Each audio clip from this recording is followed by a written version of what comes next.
Hi, I'm Dr. Ava Cadell, and I want to ask you a question. Are you an aspiring coach? Well, if you said yes, then you already know that it's one of the fastest growing professions in the world right now. I've personally coached hundreds of people in my private practice and had a successful career as a global speaker, author, and media expert. So now it's my pleasure to share my secrets of success with you through my online university, Loveology University. So thank you, Tamara, for sending me your intake form in advance, because your information lets me know how you can most benefit from this love coaching session today. And I want you to be able to leave here having your goals reached, as opposed to thinking, oh, I wish you'd help me with this or that. So I thank you in advance for that. Now, I see that, from your intake form, you want to focus on healing. Yes. How many years ago did you lose your beloved husband? It's been about maybe 4.5 years. 4.5 years. And that's still pretty fresh. And, there's no right or wrong answer for grieving. There's no minimum or maximum amount of time. Everyone is different. And it's really important for you to know that you are completely unique. So there's no cookie cutter solution that everybody can use. But I've come up with actually 10 loving solutions for you. And as we go through them, I'd like you to let me know on your scale of 1 to 10, how beneficial you think each one is for your personal healing journey. Okay? Okay. Great. Now, first of all, healing from loss, I can, I'm there with you. I also lost my beloved husband, but 7 years ago. So I've probably healed more than you have, but I can relate to everything that you're going through.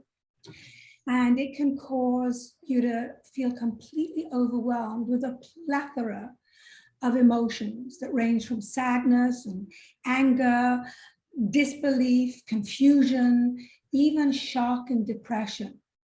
So these emotions can also affect your physical body, Tamara, because when you feel emotional pain, it triggers the same areas of the brain as physical pain. And your body is now responding to the message of your mind, which is currently applying to your broken heart. Does that make sense? Yes. I have a question. You said that it doesn't matter how long or the amount of time, but somehow I feel like it's time for me to release myself. Okay. If that's what your gut instinct is telling you, then go with it. Some people use something tangible to let them know when the right time is. For me, I sort of had a whole lot of pictures of my late husband and I together from our wedding day, our honeymoon, all kinds of romantic celebrations. And I looked at it every single day, and then I slowly weaned myself off by looking at it every 2 days, every 3 days. Another client of mine, he could not get rid of his late wife's clothes from his closet. It took him 2 years.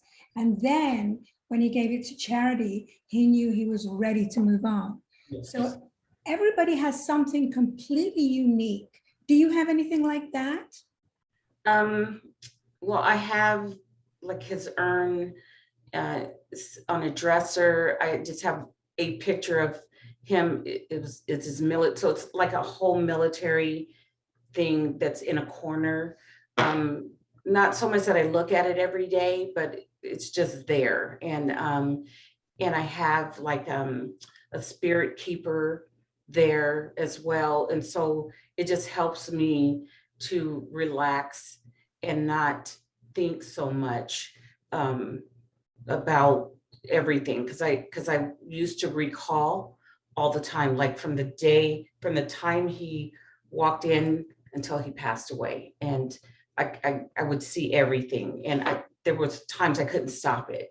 And so that's something I've been learning how to do. Great. Well, and I hope that these solutions that I'm going to give you right now will also help, but you need to let me know if you think they will or if you think they won't, Okay. because not every solution works for every client. And let's begin with the most important one, and that is forgiveness. So you need to try to forgive your loved one for leaving you, and also forgive yourself for feeling any guilt that you might have of moving forward. So let's begin by you trying to tell me, or rather telling your husband, that you do forgive him for leaving you and that you are going to be all right. So if you could tell him that, how would you say it? I would say, Michael, I know it was your time to go, and I forgive you for leaving, and I have to forgive myself for feeling like I could have helped more, but I didn't. And also that I didn't get to say goodbye. But I forgive myself and I forgive you for that. That's fantastic. I mean, you really nailed it. A lot of people can't. And so for those people, I give them some homework to do, which I call love work, as you well know. And I tell them to write a forgiveness letter to their partner who passed away, and also a letter forgiving yourself to yourself. So some people can do that easily. Others have a hard time with that. So some people also do a video. Everybody has, they're either auditory or they're more kinesthetic. We all have different modalities that work for us. And so it's really important for you to define what works best for you. So from a scale of 1 to 10, how helpful do you think that the forgiveness exercise is to help you heal that you just did today? And also if you decide to write a letter, what do you think? How helpful do you think that is for you? I think that would be a 10 for me. Great. Okay, then please write that letter and you can share it with me at our next session. But I would also encourage you to share it with a loved one, maybe someone in your family, to just help to release the pain that you're feeling and to get the empathy from somebody who knew him as well as you. Do you have somebody like that? Yeah, my kids, and I have a few friends who've been supporting me. So, yeah. Excellent, excellent. All right. So the second loving solution is a little bit lighter, and it's about laughter, because laughter really is the best medicine for healing. It lowers your blood pressure, it actually boosts your immune system, and it can improve your brain function that protects your heart. So Tamara, what makes you laugh personally? What is it? Oh, my grandkids, because they're funny. Good. Movies, sometimes when we're like playing games at home and we laugh about like little mistakes that we make, or if my son makes a joke, so those types of things really make me laugh. And hanging out with a friend. Oh, that's fantastic. So if you need to laugh more, if you feel like you want to laugh more, then literally put it in your calendar to watch a funny movie or to play a funny game with your grandkids, and do videos, take pictures, do whatever it takes to make your heart happy. It's so important, at least every week, to do it once, twice, or more. Okay? okay. And how helpful do you think laughter is to your healing? I think I'm gonna give it like between a 9 and a 10. Because Okay. because I do think I feel so much better when I laugh. Yes, I do. it's wonderful. I mean, it's just, and it's contagious. When you laugh, the people around you laugh too. Right. It's fantastic. So the next solution is water. This is an exercise that a lot of people don't even think about, but water is so healing, whether it's in a shower or in a bath or a jacuzzi or a swimming pool. Mhm. And I want you to imagine the next time, let's say the next time you're taking a shower, I want you to imagine that you are washing away any self-critical thoughts and just let them go down the drain. Watch them go down the drain. And then imagine that the clean water is bringing you new positivity as you say some loving affirmations to yourself out loud. So we're going to try this right now without going in the shower. Because, you know, just saying I love you to yourself is powerful. So what I'd like you to do is I'd like you to finish this sentence with some positive words. I am. Beautiful. I Kind. am. Keep going. I am loving. I am spiritual. I am smart. One more, a really good one. Really good one. How about I am perfect? What do you think?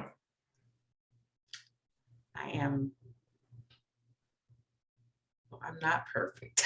Oh, we have to work on that. We have to work on that. On that one. Okay. Yeah, and that's okay. You know, some people can't say anything positive after the words I am. But when you're swimming in your pool, because you have a pool, right? I do. So for every breaststroke, you can say, I am, and just really keep thinking of the positive words.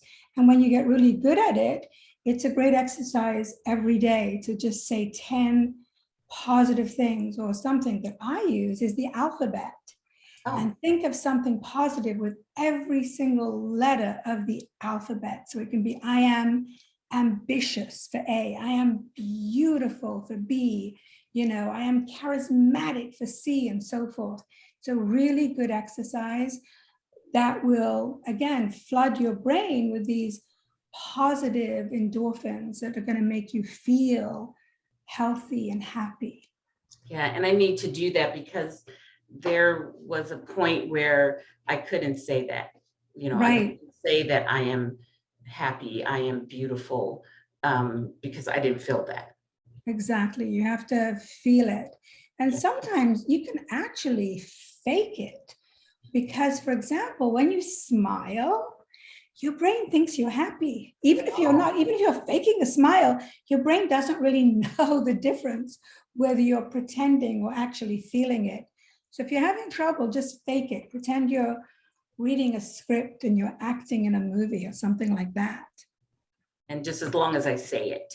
As long as you say it out loud, yes. Hugging is number 4.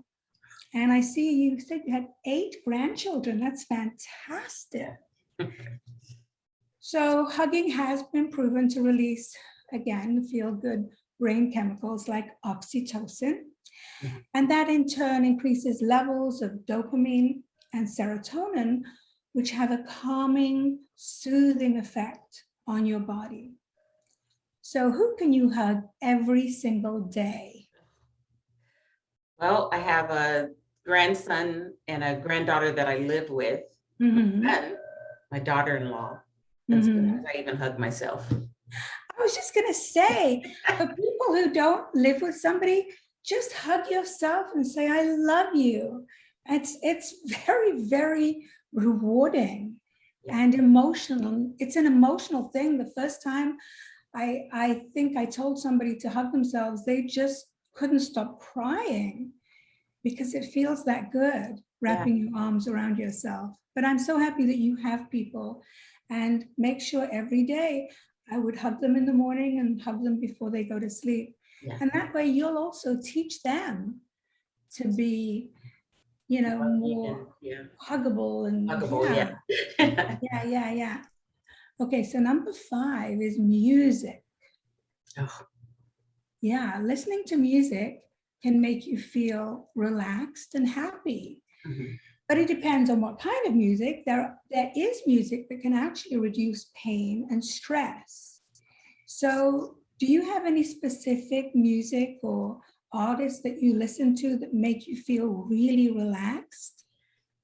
Yeah, so I listen to like a lot of old school R&B, jazz, and I also like classical music because it's very soothing.